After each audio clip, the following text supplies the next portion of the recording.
What are rates gonna do? What does that look like over the next few quarters? Stay tuned.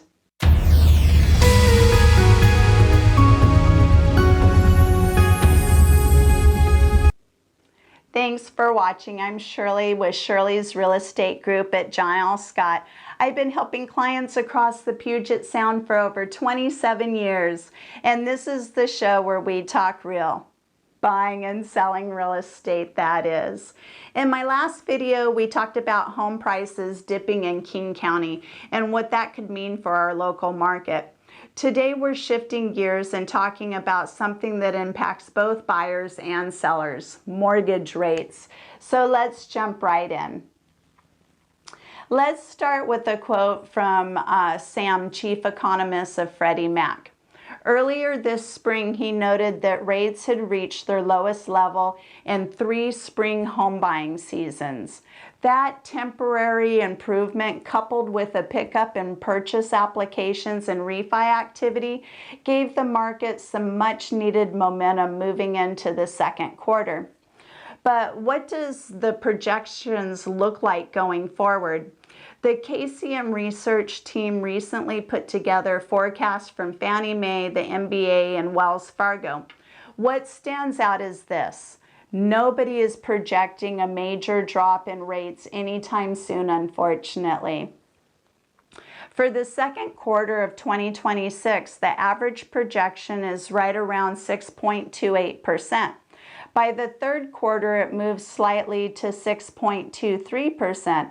And then by the end of 2026 into early 2027, the average sits around 6.17%. So what does this tell us? The forecast is pretty flat. We're talking about rates mostly hanging around the low to mid sixes, not shooting back up drastically, but not dropping back into the fives either. And that's important if you're trying to decide whether to buy now or wait. If you're waiting for a huge rate drop before making a move, this forecast suggests that that might not happen as quickly as some had hoped. The better strategy: focus on the home, the layout, the payment, and your overall life plan instead of trying to perfectly time a volatile rate market. And this slide gives us a clear visual.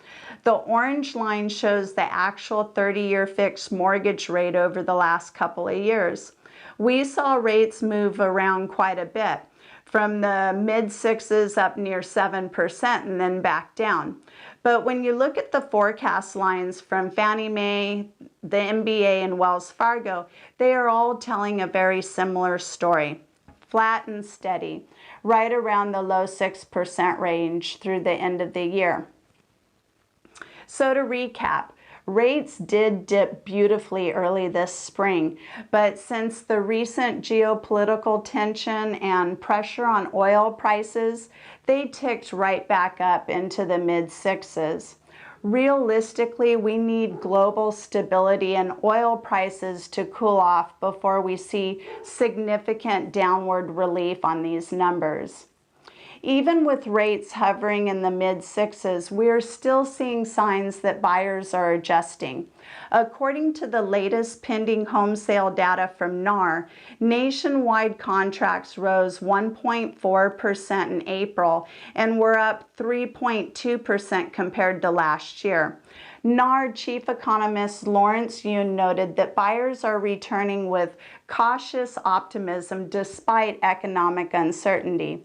They aren't rushing in blindly, but they are watching the market, tracking their options, and stepping forward when the numbers make sense for them. And right here in Washington State, we actually outpaced the national average with a strong 5.4% year-over-year gain in pending home sales.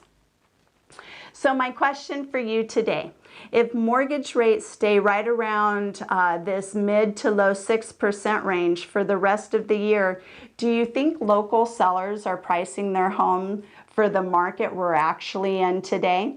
Let me know in the comments what you're seeing in your neighborhood.